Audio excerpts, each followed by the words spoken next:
Het gibt Jägerlatin, opgeschrieben von Karl Bertrams auf Bekerplatt.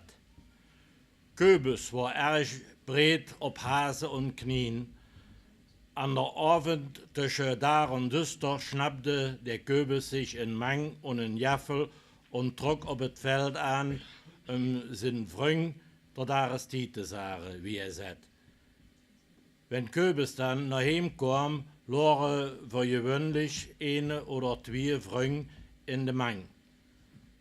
Wurde Köbus gefragt, wie der Has denn und der Knien in die Mang gekommen war, sagt Köbus.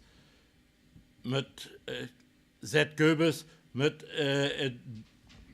drüche Seeg, die Hüppe ut Welmut in der Kurve, um mir ihn Freude zu machen. Drickes, Köbus in den Nobber, kam das klöchtig für. Dat ich die Dere in die Mang sprenge, dat löw ich dich nicht, sagt Drickes vor Köbus. Dat merkst du mal als Pastor wies. Du dest dat genau wie die andere Schlare und Ströppe. Dat han ich nicht nötig, sagt Köbus. Wie merkst du dat dann? fragte Drickes. Pass auf, sagt Köbus. Ich soll euch vertellen, wie ich dat mag. Du willst ja die Hase schlappen mit orpe Ohren.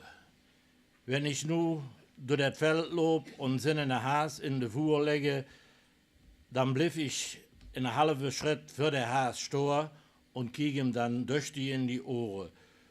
Und der Has, der kickt genauso mich in die Ohren. Und dann küdet.